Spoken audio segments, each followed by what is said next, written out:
A analizar ahora, a tratar de entender este informe, la reacción al informe del Departamento de Justicia. Jorge Estomba me acompaña. Jorge es activista comunitario. Gracias, Jorge. También Rick Díaz, ex policía de Miami-Dade, abogado criminalista, puede darnos varios ángulos con relación a este tema. El informe, ¿qué dice este informe? Te culpo, te señalo, pero no. Es así, yo lo interpreto de esta forma. Te culpo, pero te perdono, en cierta forma. No hay prácticas racistas, pero a la vez se exonera a la gente. ¿Cómo entendemos esto? Bueno, es un mensaje mixto. Sí, yo diría. Difícil de entender, ¿no? Difícil de entender. El Departamento de Justicia tomó su tiempo. Yo creo que profundizaron la investigación y sus recomendaciones son las que son. Desafortunadamente, no es un mensaje o decisión popular para muchas personas, pero es lo que es y yo creo que por lo menos ya, independiente a lo que queda en el rango civil, ya tenemos que ya dar esto ya como capítulo cerrado. Jorge. Bueno, yo estoy de acuerdo con los encuentros del Departamento de Justicia. Estoy de acuerdo con lo que dice Rick. Sí me parece que se hizo progreso por el Departamento de Justicia. Por primera vez realmente se involucra y profundiza un caso como el de Ferguson, que fue tan... Se han hecho progresos, pero Sí. ¿entiendes lo que dice realmente?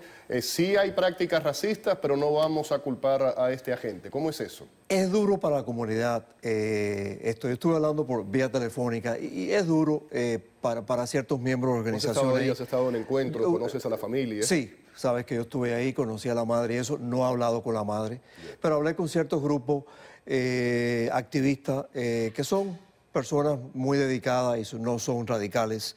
Y es difícil, Félix, para ellos porque... ¿Tienen protestas tras esta decisión?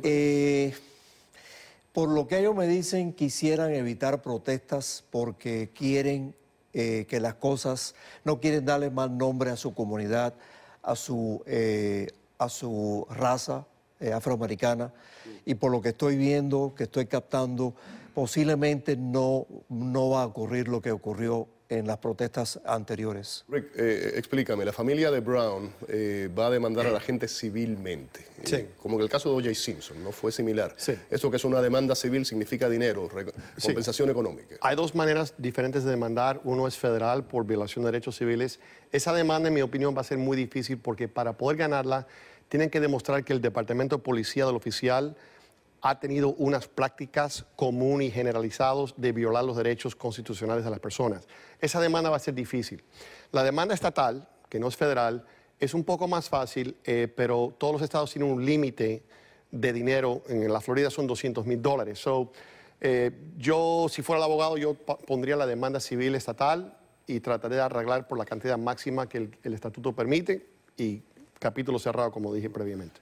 Hablando de la demanda federal y lo que estabas diciendo de las prácticas, por ejemplo, eso dice el informe, los afroamericanos son víctimas, lo escuchábamos en el reportaje, del 85% de las paradas de tránsito, 93% de los arrestos, 88% de los casos de abuso policial.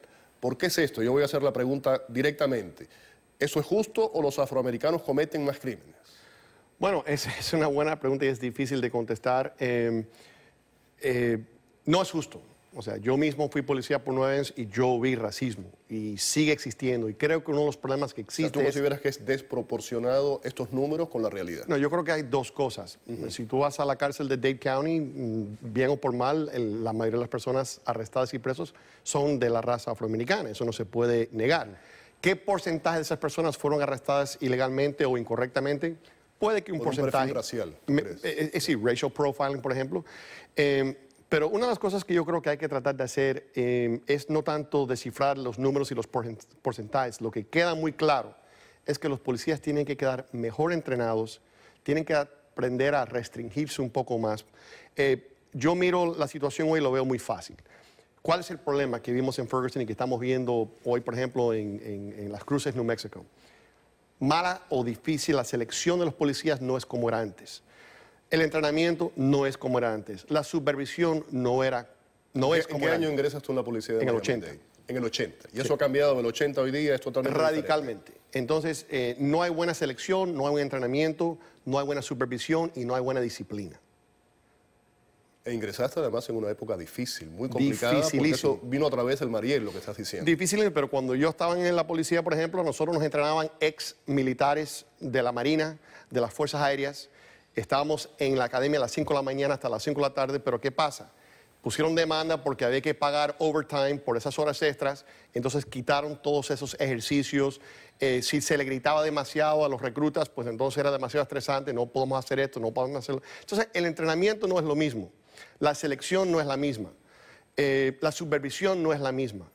Y las consecuencias, los actos disciplinarios, los departamentos desafortunadamente no, cuando encuentran policías en malas conductas, toman disciplinas administrativas, pero no refieren los casos, por ejemplo, para persecución penal.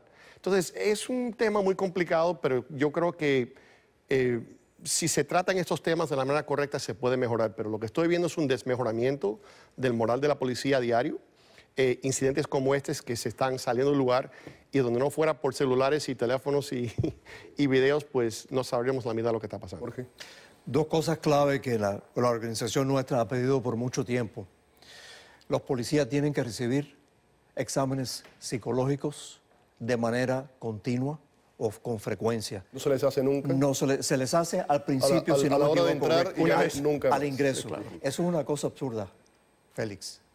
Las personas cambian, es un trabajo estresante, estás armado, entonces tienes que pasar forzosamente con un proceso universal, es decir, en el estado de la Florida, lo estuve hablando con Rick, honestamente, estamos de acuerdo que tiene que haber un procesamiento y eso es clave. Segundo, hay que darles las pruebas de droga. Tiene que ser el programa de Drug Free Environment, el ambiente libre de droga, como las empresas que yo he trabajado, privadas, que al azar te mandan y tienes que ir al laboratorio. ¿Eso no existe con la policía? Sí, lo hacen al azar, pero no lo hacen, en mi opinión, con suficiente frecuencia. Efectivamente. Creo que el problema mayor es lo que dice Jorge, y es que... Y perdón, ¿lo hacen tanto en el condado como en las distintas municipalidades? Sí. Pero hay una tercera parte que yo creo que también es importante y tienen que hacer lo que yo llamo sensitivity training. O sea, tienen que dar entrenamiento de sensitividad para las personas, los policías continuamente, porque es una carrera larga y haciendo esas cosas en una academia en el primer año, las personas, como dice Jorge, cambian en el tiempo. Un policía, quizás por un divorcio, por algunos problemas personales, su manera cambia y esa persona necesita ayuda, necesita el apoyo del departamento para poder sobrepasar estos problemas, para que sus agresiones personales no se transmitan a los ciudadanos. Hay algo, el agente de policía, el policía, y tú lo sabes mejor que nadie, está aquí para servir a la comunidad. Sí. Y desafortunadamente esa visión, esa imagen se ha perdido. Y gran parte de la comunidad no cree en la policía. Sin duda. Yo me acuerdo de joven... Y no estoy diciendo, No. nadie aquí está diciendo que los policías son malos, la gran mayoría son buenos. Sin Es duda, correcto. sin duda. Y se merecen más de lo que tienen. Por supuesto, estamos de acuerdo. Pero yo me acuerdo cuando yo era un muchacho en Miami, tú mirabas a un policía y era casi como un ídolo, era como un dios.